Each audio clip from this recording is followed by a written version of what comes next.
witness testifies in the Al Hassan trial at the ICC. Kuwaiti leader Al Jabbar died on Tuesday at age 91. Gambia's COVID-19 nears 3,600 as 10 new cases are recorded Tuesday. These and more coming up your way on The World Today.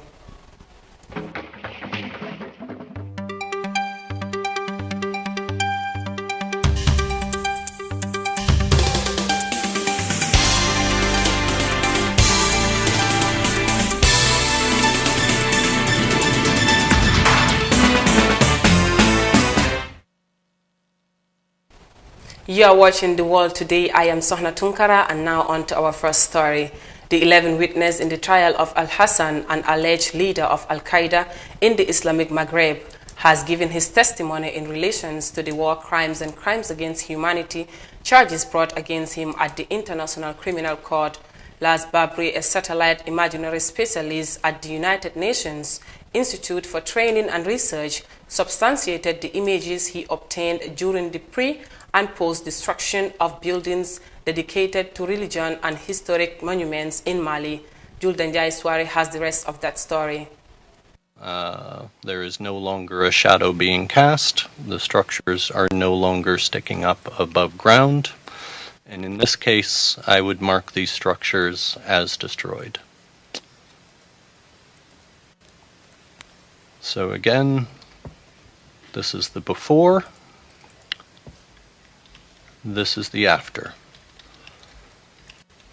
And this process was repeated for all the locations provided to me, sometimes using different images, but as indicated in the report, you simply do a comparison of the before and the after, and you note the disappearance of the structure, sometimes the appearance of debris, and other factors like that.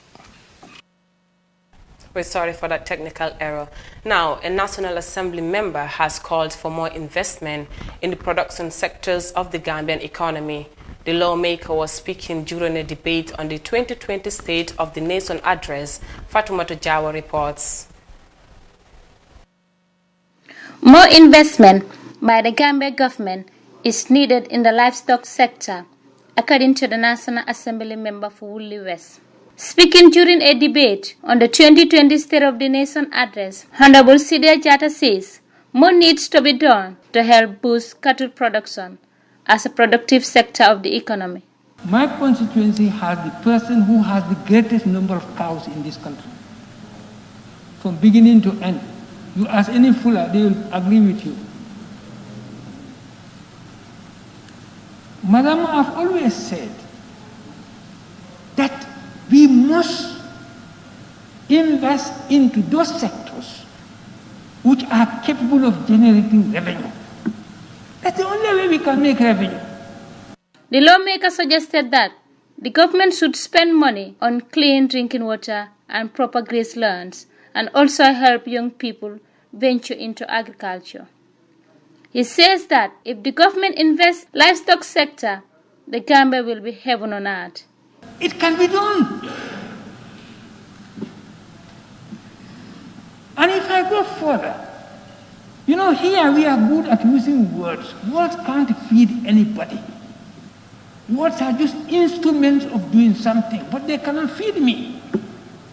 We talk about beautiful things like agri-value chain, this, that, chain, that, but you can never see the chain. You want young people to go to agriculture, to go to the land, but they know if they go there, whatever they produce becomes a liability in their hands. So why can't we change that? The Gambia is faced with major constraints demanding policy intervention, according to a 2016 review of the livestock, meat, and milk value chain. These include a lack of appropriate policy and legal framework, including local conventions for the protection and management of grasslands, cattle tracks, and water points. The review commissioned by the Food and Agriculture Organization stated, reporting for iAfrica TV, I am Khadija Tujao.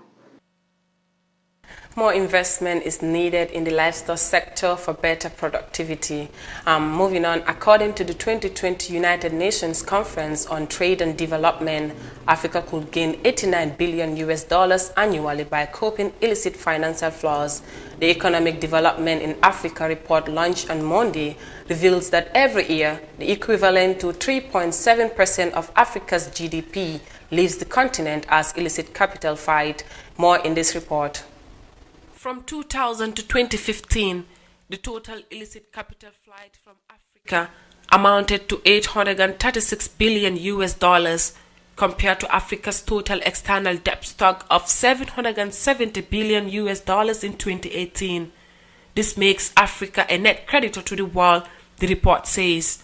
Speaking during the launching of the report, the Vice President of Nigeria, Oluyemi Osinbajo, said the practice was mutilating against sustainable development.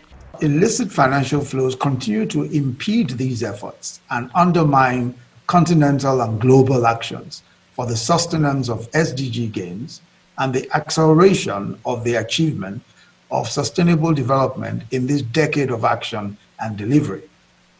They undermine the foundations of democracy and provide the financial incentives for terrorist activities and fuel conflicts on the continent.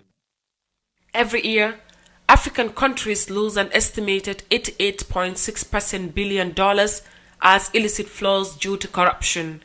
Such corrupt practices have affected the fight against the coronavirus pandemic, according to Osinbajo. In the context of COVID-19, such lack of resources and limited fiscal space gives an impulse to austerity, which is the last thing our economies need at a time of deep recessions. As several studies have shown, including the report of the high-level panel on illicit financial flows from Africa, the commercial form of illicit financial flows, especially tax evasion and aggressive tax avoidance, accounts for up to 65% of illicit financial flows. The Secretary General of UNCTAD, Musia Kituyi, said countries with high illicit financial flows are demonstrably less productive than those with more control of illicit financial flows. Illicit financial flows invest about 25% less in health, 58% less in education than comparable countries on the continent. And half of the countries in sub-Saharan Africa do not have sufficiently developed domestic transfer pricing rules and regulations in their jurisprudence. And therefore, there is limited capacity of governments on their own to challenge multinational enterprises in their domestic courts on these flows. Illicit financial flows are movements of money and assets across borders, which are illegal in source, transfer or use, according to the report entitled Tackling Illicit Financial Flows for Sustainable Development in Africa. Countries with the highest illicit financial flows as a share of GDP are Sierra Leone, Congo, Seychelles, Burundi, and the Democratic Republic of Congo, according to report, while the lowest are Algeria, Sudan, Cote d'Ivoire, Kenya, and Morocco. For iAfrica TV, Sohna Tunkara. From that report, Africa could gain $89 billion if it copes illicit finances. Now on to our latest COVID-19 update. The Gambia has recorded 10 new COVID-19 cases, taking the total number of confirmed cases to 3,579. The 156th National Situation Report indicated that 127 new laboratory test results were received from the Medical Research Council, the Gambia and National Public Health Laboratory, in which for the return inconclusive, the country has also recorded one new COVID-19 death, bringing the total number of deaths to 101 with no new recoveries. Currently, the country has 6 people in quarantine, 1,306 active cases, and a crude case fatality ratio of 3.1%. From that report, we go with a short commercial break and continue with the rest of our stories. Stay tuned.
Welcome back. You are watching The World Today on iAfrica TV. Now on to our remaining stories. The leader of Kuwait, Emir Sabah Al-Ahmad Al-Jabbar, died on Tuesday at the age of 91. He died in a hospital in the United States where he was seeking medical attention after undergoing surgery for an unspecified condition in July. Fatoumata Jawo has more. Announcing his death in a televised broadcast, Sheikh Ali Jarrah Al-Sabah, the minister in charge of royal affairs, says they mourn the death of the ruler of Kuwait with great sadness and sorrow. Born in 1929, Sheikh Sabah is widely regarded as the architect of modern Kuwait foreign policy, having served as a foreign minister for nearly 40 years before becoming a prime minister under the leadership of former ruler Sheikh Jabbar Al-Ahmad Al-Jabbar Al-Sabah. Sheikh Sabah served as ruler of the oil-rich Gulf Arab state since 2006 after the death of Sheikh Jabbar Al-Sabah. He was widely known as a peacemaker for his efforts towards the restoration of relations with states that backed Iraq during the 1990-1991 Gulf War, when Kuwait was invaded by the Iraqi forces. The leader also often acted as a mediator in regional disputes, including the ongoing diplomatic standoff between Saudi Arabia, its allies, and Qatar. His death came at a time when the nation continues to fight the coronavirus pandemic, which has infected more than 103,000 people, with 605 deaths in the country of 4.1 million. The ruler is expected to be succeeded by his 83-year-old half-brother and Crown Prince Sheikh Nafar Al-Ahmed. Reporting for iAfrica News, I am Khadija Tujao. Emir Sabah died aged 91 in the United States where he was seeking medical attention today. Still on the global front, Uganda is set to begin clinical trials on COVID-19 vaccine developed by a colleague in London. The United Kingdom, according to the health authorities, the first trial will take place in November 2020 and more will be done later if the initial trial yields positive results. Despite efforts to find an ultimate solution to the pandemic, globally, more than 1 million people have lost their lives due to COVID-19, according to Johns Hopkins University. Detail of that in this report. The vaccine has been developed by the Imperial London College in the United Kingdom. Uganda's Virus Research Institute will conduct part of the clinical trials for the vaccine, which will take place in 3 stages before it is recommended for general public use. Health officials say the first trials in Uganda will be conducted this November on 10 volunteers. If successful, more trials will be done on about 200 people. The final stage of the random clinical trials is expected to take place in June next year and will be conducted on at least 3,000 people. Health officials say the trial will focus on the safety of the vaccine and how the human body responds to it. We are yet to conclude the collaboration with the major universities in other countries that currently have vaccines that they are running. Many of them are in phase 1 or phase 2. It will depend on where we make headway so that we can begin our trials here in Uganda. Now, despite support from international partners in the vaccine project, funding still remains the major challenge. Ugandan researchers are also developing a COVID-19 rapid test kit. Scientists are optimistic this will offer cheaper solutions to dealing with the pandemic. At the start of this week, Uganda had recorded 7,530 COVID-19 cases and 73 deaths. The fight against COVID-19 pandemic continues globally. That was all for the World News today. You can log into our website on www.iafrica.tv for more of our programs. I am Sohna Tunkara. Bye for now.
fengol lampi kan e kaspa o jibe e kaspa o fila banta ko do fila ina kaspa o sanna ko to bar suwa ko tale ko patro nga Mamadou Kumandi ba hello Mamadou abijan dron ko tarande du ko rimbalal yende manan kaspa wala say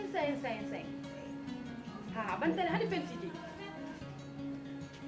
yo okay mabakina abarka ba kayame Maria no ite Mamadou batara no bantala banko kan nyadi le ka kaspa o kini te jang say ngodo fe malon ko balu ya kelo ko den ibe bantala banko kan dawoda ese kaspa o kino kana gambeja ado abe tariyari nyami aba soniyari wala fananya inyanta min kela dron wala ka log onto www.baluwo.com ye prepaid electricity sang min ka bonale electricity company solto min bale Gambia banko kanjang Senegal Mali Nigeria and Sierra Leone